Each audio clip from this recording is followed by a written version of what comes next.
26 को 4 से डिवाइड कर लीजिए, answer should become 9. So 9 kg she sold. So Minnie sold 9 kg of fish. So answer should become 9 kg. So now your next one. Bashir has 100 rupees. So Bashir के पास 100 rupees है और बशीर का क्या है कि बशीर ने 1/4 का क्या परचेज करा उसने, स्क्वायर फिश. सो 1/4 का मीन्स है डिवाइड मल्टीप्लीकेशन विद 1/4. ठीक है, सपोज 1/3 है, 1/7 है, सो 100 को आप उस वैल्यू से मल्टीप्लीकेशन करोगे. सो 1/4 फ्रैक्शन में है, तो फ्रैक्शन में कैसे आपको मल्टीप्लीकेशन करना है, तो 1/4 multiply 1/4. Okay, upon means denominator. So 4 को आप 100 से क्या करेंगे, डिवाइड. ठीक है, तो यहाँ आपको डिवाइड करके 20, 100 को 4 से आप लॉन्ग कट भी आप कर सकते हैं, कन्फ्यूजन हो रहा है तो मैंने यहाँ पे डायरेक्ट आंसर पुट करा है 25. तो 25 रुपीज़ का इसने क्या परचेज करा, स्क्वायर फिश. अब क्वेश्चन में आपसे पूछ रहा है कि ये जो 25 का इसने कितना केजी परचेज करा, 2 kg, हाफ kg है ना, 1/4 kg, आपको फाइंड आउट करना है. अब देखिए, अब यहाँ है 1 kg का जो प्राइस है वो है 50 रुपीज़ है ना. स्क्वायर फिश का जो प्राइस है वो है 1 kg 50 rupees.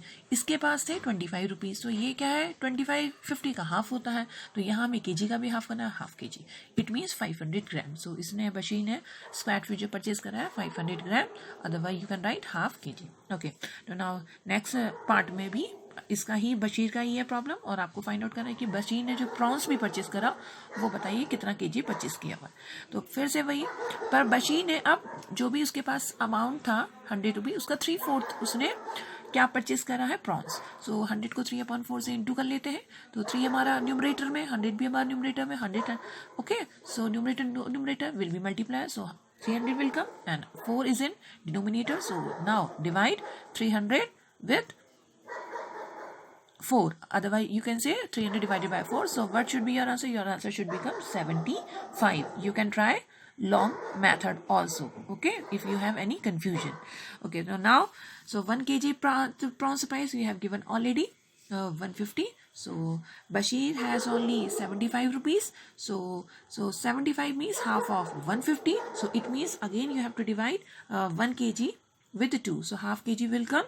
So half kg he has purchased half kg prawns also. Okay, half kg squared and half kg prawns also. Understood? 75 is half of 150. So that means you have to divide 1 kg with 2 also. So half kg of, okay, so half kg he has purchased prawns also. Okay, now your next one, your question is mean का bank. Okay, bank, तो bank में हम क्या करते हैं, अपना money क्या करते हैं, डिपॉजिट करते हैं, अपना अकाउंट खोलते हैं, वहाँ अपना मनी डिपॉजिट करते हैं, तो वहाँ हमें इंटरेस्ट मिलता है और वो हमारा इंटरेस्ट के साथ हमारा मनी इंक्रीज होता है, और फिर जब हम निकालते हैं तो हमें ज़्यादा अमाउंट हमें मिलता है. तो घर में अगर हम होम में कभी अपने मनी को जब रखते हैं तो वो इंक्रीज होता नहीं होता है ना. तो बैंक में अकाउंट खोलना हमारे लिए भी अच्छा होता है और बैंक को भी इसमें प्रॉफिट ही होता है. तो अब देखो, यहाँ भी कुछ फिशरमैन ने बैंक खोला है, तो यहाँ पे इसकी बैंक की जो बैंक का नेम है वो है मीन का बैंक, और इसकी प्रेसिडेंट है फजीला. और यहाँ पे जो अकाउंट जो खुले हैं, जो सेविंग अपना करती है वो 20 फिशर विमेन है, और एवरी फिशर वुमेन 25 रुपीज़ यहाँ पर मंथ यहाँ पर डिपॉजिट करती है. ठीक है, as a saving. So question आपसे कह रहा है कि how much money does the group से कलेक्ट ईच मंथ. तो बताइए 1 मंथ में टोटल कितना कलेक्शन यहाँ हो जाएगा. तो 1 फिशर वुमेन अपना सेविंग यहाँ देती है 25, तो 20 का क्या होगा, तो 20 को आप 25 से इंटू कर लोगे. ठीक है, तो 25 को 20 से इंटू करेंगे तो 25 2s are 50. So 1 0 is here, so 1 0 will come here. So your answer should become 500. So 1 month में इनका जो सेविंग हो जाएगा 20 फिशर वुमेन का, वो टोटल होगा आपका 500.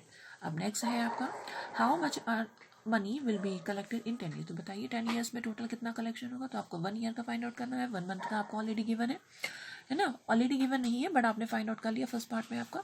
तो 1 मंथ में 500 है, तो 12 मंथ में क्या होगा, 12 month makes 1 year.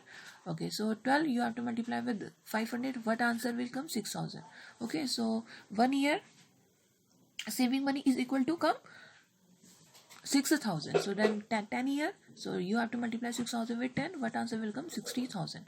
Okay, so I have completed my answer with this one way also. Okay, so if you don't want to solve in this way, so first of all you can find 1 year Okay, 1 year collection, and then after you can multiply with 10, then after you can find a 10-year collection, and then your answer should become 60,000. Okay, so in this way 10 multiplied with 12, 120 will come, and 500, 520. Okay, I have solved my question, okay, directly in 10 years. So 10 years, so okay, so first of all you have to multiply 12 with 500, and after that 10. Okay, so this is also commutative law, so you can multiply any two numbers, and then your answer should be come here 60,000. So now this is your total CW.